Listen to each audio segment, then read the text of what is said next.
그런데 그 하느님이 여러분들을 기억하시고 여러분들을 사랑하고 계신다는 거 아십니까? 신앙생활의 꿀팁, 오늘은 66번째 시간입니다. 세상 속에서 신앙인의 삶을 어떻게 살아가야 되는가, 오늘 계속해서 9번째로 여러분들에게 말씀을 드리겠습니다. 제가 노래 하나 우선 할까요? 당신은 사랑받기 위해 태어난 사람, 이런 노래 아시죠, 여러분? 네. 우리는 사실 사랑받기 위해서 태어난 사람이다. 굉장히 좋은 표현이에요, 그죠? 여러분, 우리는 누구나 예외 없이 다른 사람들로부터 인정받고 그리고 사랑받기를 원합니다. 그렇죠? 누구에게? 상대에게. 자식은 부모에게 사랑받기를 원하고, 또 부인은 남편에게 사랑받기를 원합니다. 학생들은 학교에서 선생님들에게 사랑받기를 원하죠. 또 뿐인가요?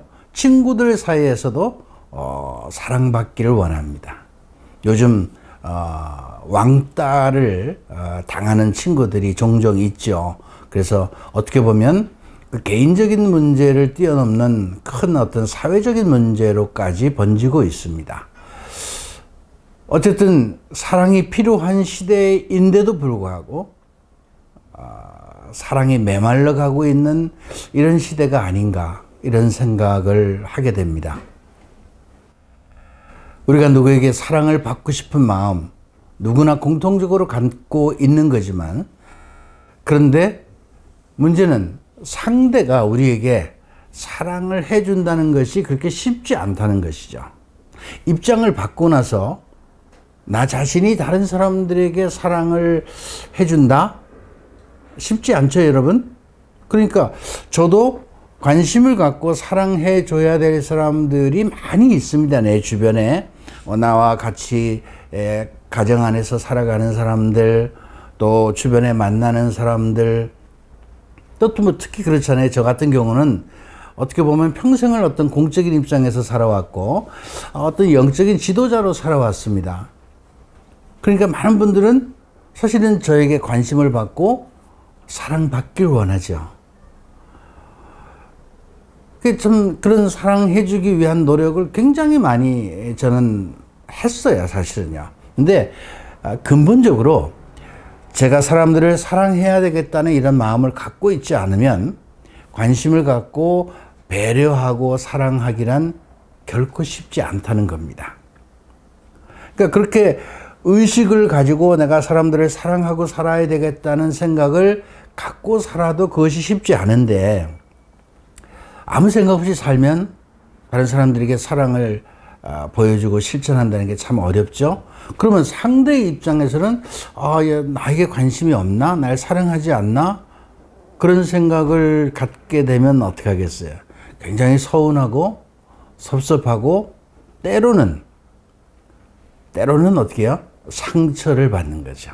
때로는 상처를 받는 겁니다. 우리 사회가 지금 많이 이제 가정 불화로 인해서 어릴 때부터 사랑을 충분히 받지 못하고 자란 그런 젊은이들이 굉장히 많이 있습니다. 우리 사회에 굉장히 많이 있습니다. 생각보다 많이 있어요. 그 아이들이 커서 어떻게 되겠습니까? 사랑을 받지 못했기 때문에 사랑이 뭔지도 모르고 다른 사람을 사랑해 줄지도 모르고, 이것이 계속 반복되다 보니까 우리 사회가 점점 어떻게 해요? 메말라 가고 있죠. 극도의 개인주의예요. 극도의 개인주의. 요즘 과거와는 달리 우리 젊은 사람들 보면요, 다 자기밖에는 몰라.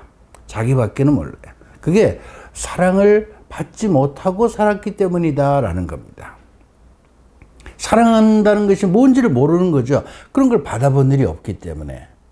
제가 때로는 가끔 상담을 할 때 부부간의 문제에 로 상담을 오는 분들이 있어요. 그럴 때, 나 우리 남편이 정말 사랑을 너무 몰라서 속상합니다. 뭐 이런 어떤 하소연을 하는 자매님들을 많이 봅니다. 생각보다 그런 분들이 굉장히 많아요. 그런데 이야기를 하다 보면 그 남편이 잘할 때 사랑을 받지 못하고 자라난 사람이에요. 그러니까 사랑이 뭔지 모르는 거예요. 결혼은 했는데 사랑해야 된다는 것을 아는데 사랑하기가 쉽지 않아요. 왜? 사랑이 뭔지를 모르기 때문에. 참 어렵죠.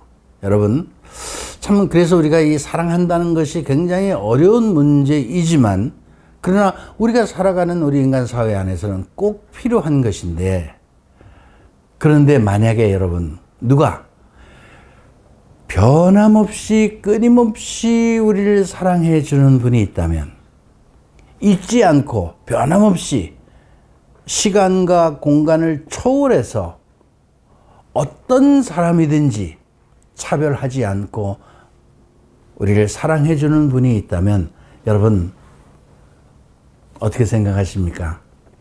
그런 분이 있다는 거 아시죠? 누구요? 하느님이십니다. 하느님이십니다. 하느님은요, 내가 잘못해도 속을 상하게 해도 때로는 등을 돌려도 얼굴을 외면해도 우리를 사랑하시는 분입니다. 정말 그 모습을 우리는 누구를 통해서 봤어요? 예수 그리스도를 통해서 봤잖아요. 그분의 사랑은 우리가 가늠할 수 없습니다. 우리 인간의 언어로 다 표현할 수가 없어요. 물론 하느님이라는 분 자체를 우리의 머리로, 두뇌로, 생각으로 다 담을 수 없죠. 근데 그분의 사랑 마찬가지입니다. 왜냐하면 하느님은 바로 사랑이시기 때문에 그래요. 우리 생각과 상상을 초월한 그런 초월적인 사랑을 우리에게 베풀어 주시는 분입니다. 그런데 그 하느님이 여러분들을 기억하시고 여러분들을 사랑하고 계신다는 거 아십니까? 그분은 성경의 말씀에 보면 하나님은 사랑이시다라고 표현을 하고 있습니다. 요한 1서에서. 그러나 저는 이렇게 말씀을 드리고 싶어요. 하나님은 우리를 사랑하기 위해서 존재하시는 분이고 끊임없이 우리를 사랑해 주시는 분이다. 그렇다면 하느님의 백성인 우리들은 그 하느님의 사랑을 어떻게 해요? 끊임없이 받고 있죠. 자격이 있어서가 아니라 어떤 조건이 있는 것도 아니죠. 그냥 사랑해 주시는 겁니다. 저는 제 평생 그런 하나님의 사랑을 받고 살아온 사람입니다. 그 사랑의 구체적인 실생활 안에서 제가 경험하고 느낀 것들은 이루 말할 수 없습니다. 그런데 말이죠. 오늘 제가 여러분들에게 드리고 싶은 이야기가 있습니다. 사랑받고 싶죠? 누구에게?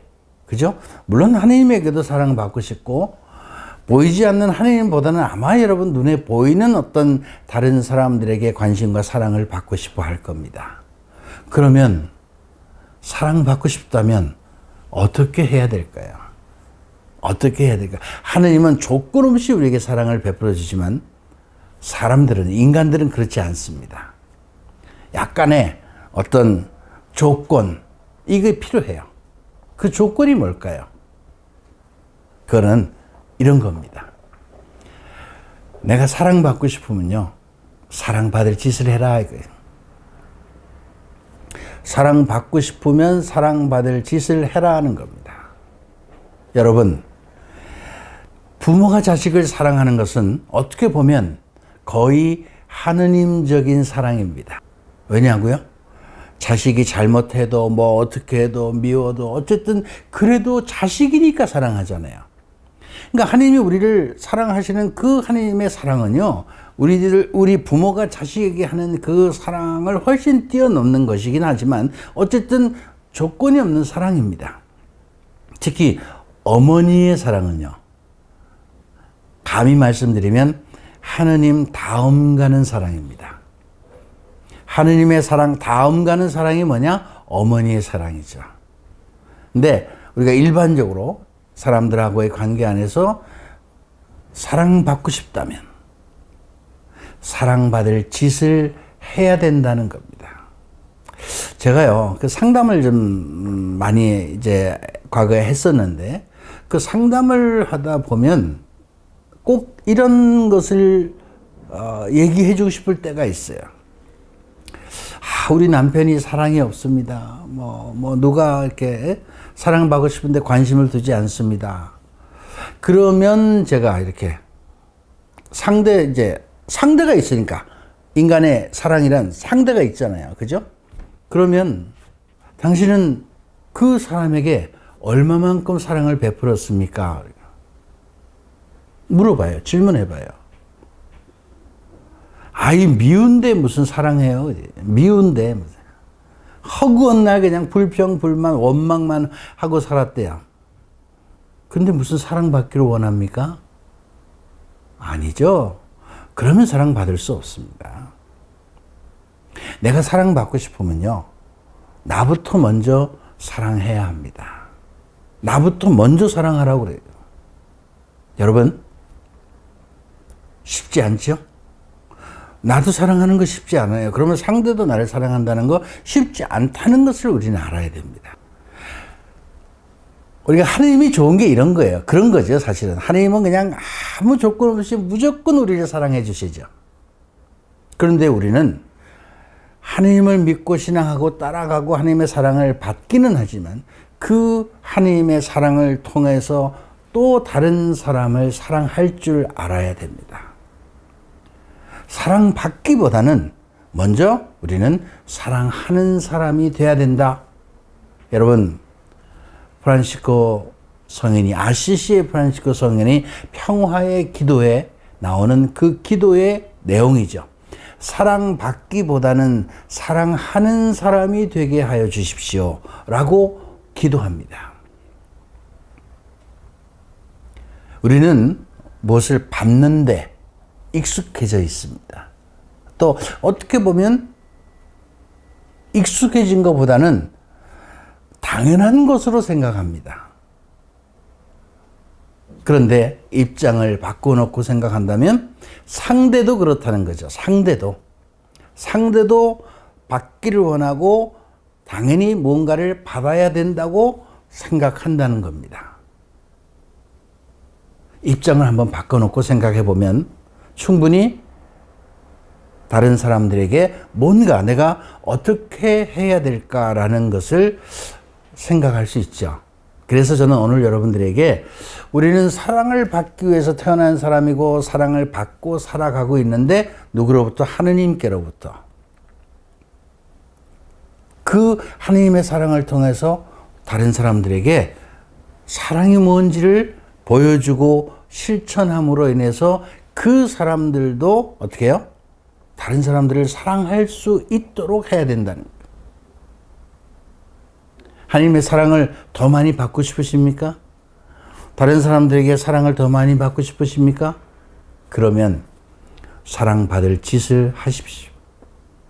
저는 제가 지금까지 살아오면서 정말 하나님과 저와의 관계 안에 여러 가지 저 자신의 모습을 비춰보면 그분 마음에 들지 않은 거 많죠.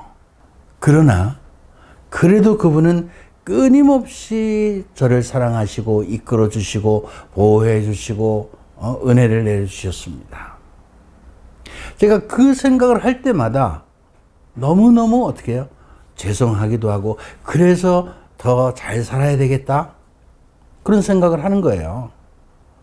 그러니까 그분께 더 잘 보이고 그분께서 기뻐하시는 일이 무엇인가를 더 깊이 생각하고 더 그런 일을 하려고 하죠. 부족한 저를 사랑해 주셨기 때문에 지금도 사랑 안에서 제가 살고 있습니다. 그러니까 어떻게 하면 더 그분의 마음에 드는 그런 삶을 살아갈 수 있을까? 그분을 기쁘게 해드리는 거죠. 그게 바로 사랑받을 짓을 하는 겁니다. 하나님의 은혜를 많이 받고 사는 사람이요. 사랑을 많이 받는 거죠. 그 사람들 다 이유가 있는 거예요. 그분께서 기뻐하시는 일을 끊임없이, 그분 마음에 드는 일을 끊임없이 하고 사는 겁니다. 우리 사랑하는 형제자매 여러분, 우리는 사랑받을 자격이 있습니다. 사랑받아야 됩니다. 하느님으로부터. 그러나 인간관계 안에서의 사랑을 받고 사는 것은 상대가 있기 때문에 어떤 조건이 있어요. 누구나 하느님 같은 그런 무조건적인 사랑은 쉽지 않습니다. 우리가 사랑받으려면 사랑받을 짓을 해야 되고, 우리가 사랑받으려면 먼저 사람들을 사랑하라. 오늘 이 말씀을 꼭 기억하시면 좋겠습니다. 오늘은 여기까지 하겠습니다. 감사합니다.